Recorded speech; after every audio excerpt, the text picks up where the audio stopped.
The Passover Big Book, From Slavery to Freedom, by Shoshana Lipan and Dassie Prus.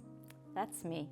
Long, long ago, when our nation began, we were slaves to Pharaoh in Egypt, his land. We had to make bricks to build up his city. It was hot, dirty work, and the king had no pity. Women and men had to work hard and long, without any rest, and that was so wrong. And we would still be there to this very day if God had not sent Moshe our way. The magicians of Egypt read the stars and the moon. They said a boy would be born someday soon, who would grow up and come to free all the Jews. Pharaoh was filled with great fear at this news. Pharaoh called in the Jewish nurses to say, "Don't let the baby boys live, starting today." The nurses were Miriam and Yocheved, her mother, who feared God much more than they feared any other. They knew God was putting them both to the test. Could they stand up to Pharaoh? They'd sure try their best. They cared for the babies, tucked them safely in bed, making sure they were happy and warm and well fed. The neighbors, the Egyptians, sneaked over and spied to report newborn babies the Jews tried to hide. Yocheved and Amram hid their new son away until he got bigger and could no longer stay. Yocheved took reeds and tar to build him a boat, and in the Nile River she put him to float. Big sister Miriam stood guard on the shore, never imagining what was in store. Pharaoh's daughter came down to bathe in the Nile, with maids from the palace to serve her in style. Was that a small boat floating there downstream? She stretched out her arm as if in a dream. "It's a Jewish baby. He's crying, poor thing. Were they trying to save him from my father, the king?" She named the child Moshe and passed him around. But her maids could not get him to drink or calm down. Suddenly, Miriam stood up to suggest, maybe a Jewish nurse would be the best. She knew just the one who could feed her brother. She ran and brought back her very own mother. Moshe lived like a prince in the home of the king. As the grandson of Pharaoh, he could have anything. Yet Moshe the prince felt the pain of the slave, helping his brothers, showing how to be brave. Pharaoh grew angry at his caring and kindness, so Moshe had to run from his royal highness. One day in the desert where the sand meets the skies, Moshe saw a great wonder in front of his eyes. A bush was on fire, its leaves filled with flame, yet it didn't burn up.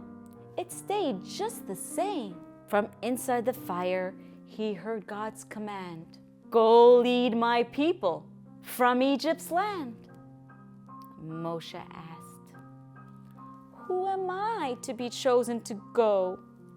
My speech is not clear. My words come out slow." God said, "Who made your mouth able to talk? Who gave you the power to hear, see, and walk? It is I will help you with every word, and Aaron, your brother, will make sure that you're heard." Moshe and Aaron came with God's command. "Let my people go. Let them leave Egypt's land." Pharaoh laughed out loud. "Who orders me so? I am the king. My slave shall not go." "Fine," Moshe said.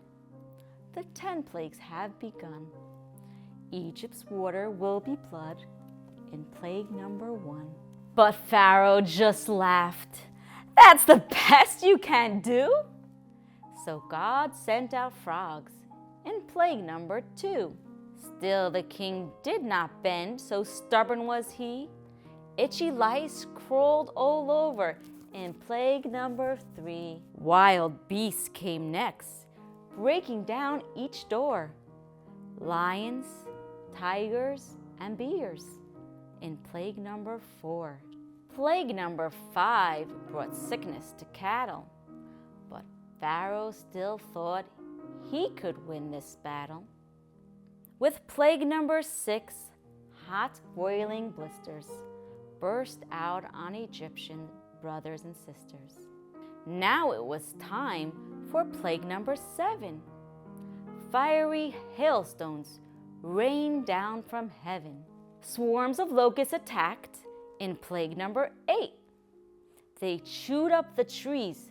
The destruction was great. During plague number 9, it was darker than night, and none of the Egyptians could move left or right. But the Jews could see what was hidden away, buried in chests and in jugs made of clay. Plague number 10 would now be the worst. God would take the oldest, the Egyptians born first. Said Moshe to the Jews, "Do not be alarmed. None of the Jewish firstborns will be harmed. Each family must take a young lamb to roast and paint with its blood upon their doorposts. Then God will pass over each Jewish home, and he will have mercy and save us alone." At midnight in Egypt, the last plague took place, and Pharaoh ran to Moshe with fear on his face. He cried, "You must leave now. Please don't wait. Go serve your God. His power is great." The Jews said, "We saw treasures that you've hidden away." "Take them all," cried their neighbors. "Just go now, don't stay." The Jews quickly filled up their sacks and went out of Egypt with dough on their backs. No time to let it rise, no time to let it bake. They could only make thin matzah cake. The Jews got to the sea with the waves rising high, and then from behind came a terrible cry. Egypt's soldiers on horses had come to attack because Pharaoh wanted his slaves to come back. The Jews walked into the water despite their great fear, and the sea split for them, leaving land dry and clear. Safely through the sea they passed on that day, with God watching over them each step of the way. The soldiers gave chase and charged into the dried up sea, but the waves crashed back down, and our people were free. Pharaoh really wanted all of his slaves to stay, but God freed us then, and we're still free today. At the Passover Seder, we tell all about our slavery in Egypt and how God took us out. We are free to be Jews, and this is the sign: matzah, myrrh, and 4 cups of wine. And that's the end of the Passover story.